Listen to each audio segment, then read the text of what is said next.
Para ibu dan bapak, para suster, bruder, frater, rekan-rekan imam, kaum muda, remaja, dan anak-anak yang terkasih dalam Kristus.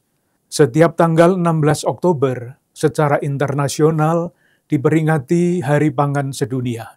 Kita, umat Katolik di Keuskupan Agung Jakarta, memperingati Hari Pangan Sedunia pada hari Minggu yang paling dekat dengan peringatan Hari Pangan Sedunia itu, sambil merayakan misteri penebusan Allah dalam perayaan Ekaristi dan menimba inspirasi sabda Tuhan yang kita dengarkan. Pada tahun ini, Komisi Pengembangan Sosial Ekonomi Konferensi Wali Gereja Indonesia mengambil tema Hak Atas Pangan untuk kehidupan dan masa depan yang lebih baik.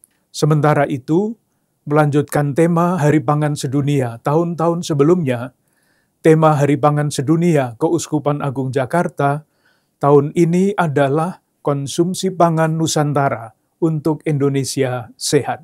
Melalui tema ini, kita diajak untuk mensyukuri anugerah Tuhan akan keanekaragaman sumber pangan sehat yang dapat dihasilkan di bumi Nusantara yang kita cintai. Saudari-saudaraku yang terkasih, melalui bacaan Injil hari ini, Tuhan Yesus menyampaikan perumpamaan kepada murid-muridnya untuk tidak jemu-jemu berdoa. Di hadapan hakim yang tidak takut akan Allah dan tidak menghormati siapapun, seorang janda selalu datang kepadanya meminta agar dia mau membela hak-haknya. Karena janda tersebut menyusahkannya, maka hakim membelanya.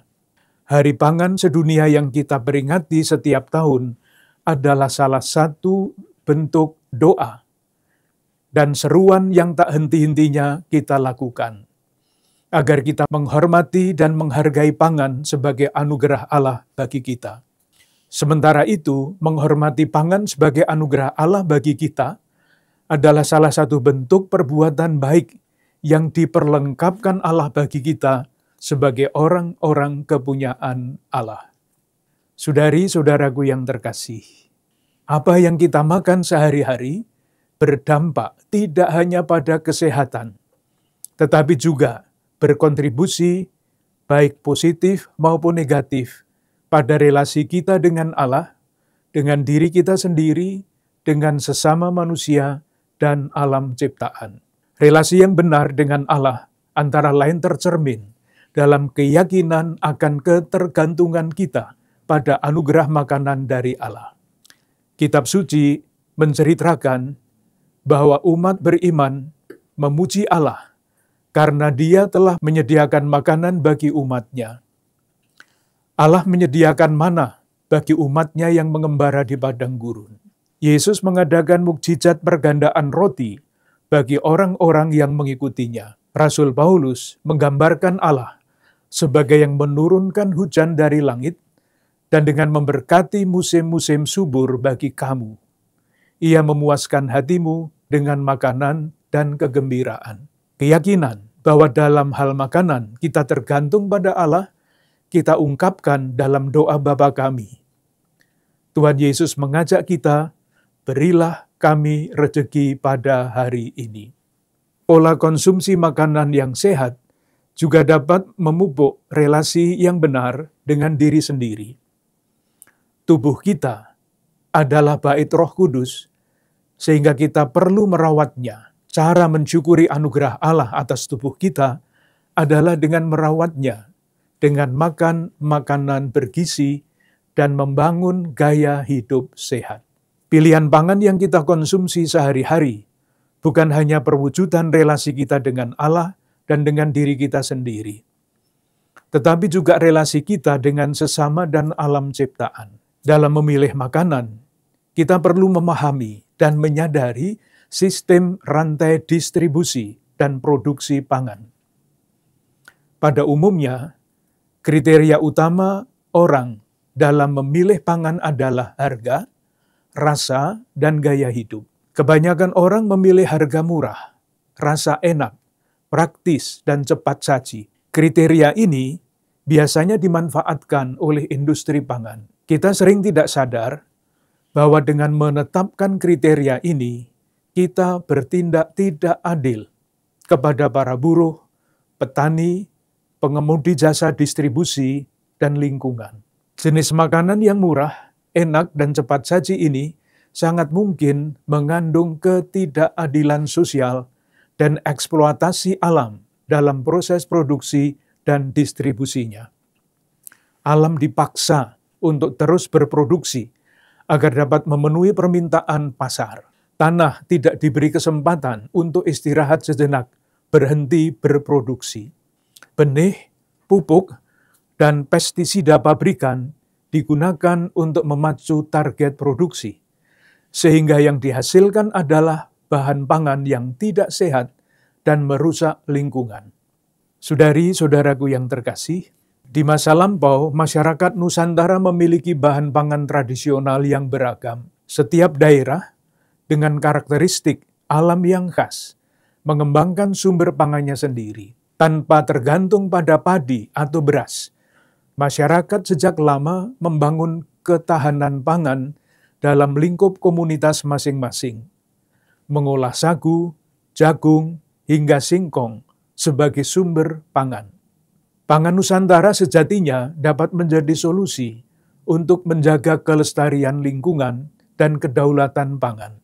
Pangan Nusantara yang diproduksi dan dikonsumsi di suatu daerah cenderung lebih ramah lingkungan karena mengurangi jejak karbon dari proses produksi dan distribusi.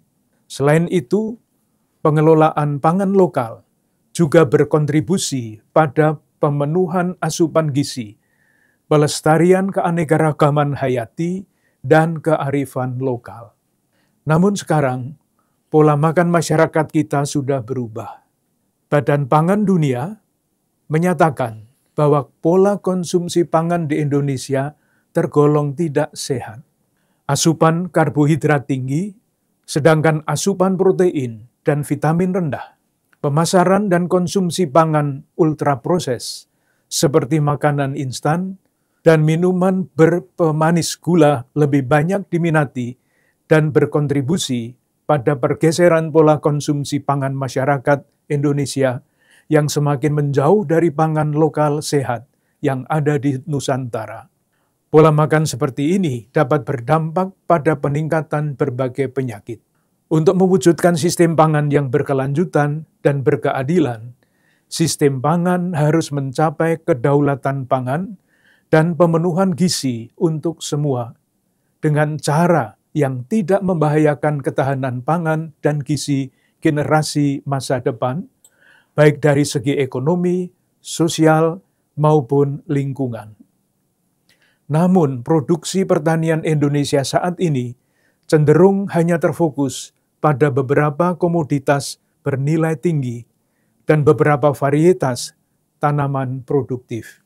Akibatnya, variasi pangan yang tersedia di pasar menjadi terbatas, dan sebaliknya membuat ratusan spesies tanaman pangan bergizi menjadi terabaikan. Saudari-saudaraku yang terkasih, Hari Pangan Sedunia yang kita peringati setiap tahun merupakan penanda untuk membangun budaya pemilihan makanan sehari-hari yang bersumber dari moral Kristiani. Pilihan atas makanan yang kita konsumsi hendaknya semakin membangun relasi kita yang seharusnya dengan Allah, dengan diri kita sendiri, dengan sesama dan alam ciptaan.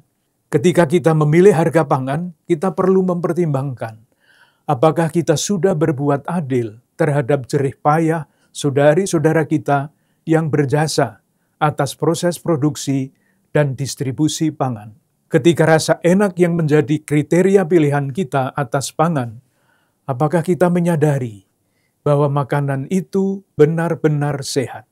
Ketika kita memilih bahan makanan impor yang seolah merupakan simbol harga diri, apakah kita sudah memperhitungkan biaya kerusakan lingkungan yang ditimbulkan dari proses distribusi dan produksinya? Pertanyaan-pertanyaan reflektif ini perlu terus kita lakukan. Saudari-saudaraku yang terkasih, saya menghargai berbagai upaya dan inisiatif individu maupun komunitas-komunitas terkait dengan masalah pangan. Pemanfaatan lahan untuk memproduksi bahan pangan telah dan sedang dilakukan di berbagai tempat.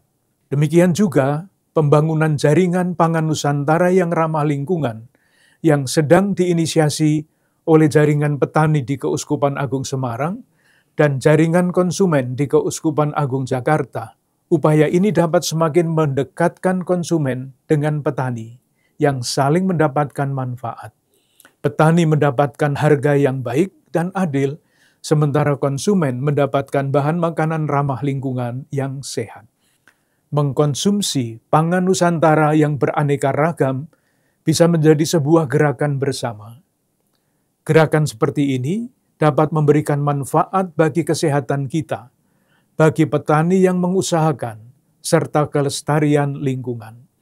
Aksi-aksi nyata lain dapat dilakukan untuk mendukung gerakan ini. Misalnya, berdoa dan mengucap syukur setiap hari atas anugerah keanekaragaman pangan Nusantara.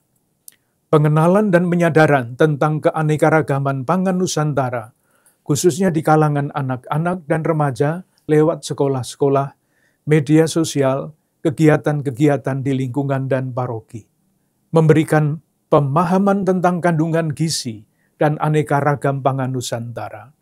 Mengadakan pembiasaan menyajikan pangan Nusantara, baik dalam keluarga maupun dalam pertemuan-pertemuan umat di lingkungan, paroki, dan komunitas kategorial, serta kegiatan-kegiatan lainnya sesuai dengan keadaan dan kebutuhan masing-masing. Akhirnya, bersama-sama dengan para imam dan semua pelayan umat, saya ingin mengucapkan terima kasih kepada para ibu dan bapak, suster, bruder, frater, kaum muda, remaja, dan anak-anak sekalian, yang dengan peran berbeda-beda telah ikut mengemban tanggung jawab dalam mempromosikan pangan Nusantara ramah lingkungan demi terciptanya masyarakat Indonesia yang lebih sehat. Semoga kita, umat Keuskupan Agung Jakarta, terus berjalan bersama dengan semangat semakin mengasihi, semakin peduli, dan semakin bersaksi, serta tidak lelah mencari jalan-jalan baru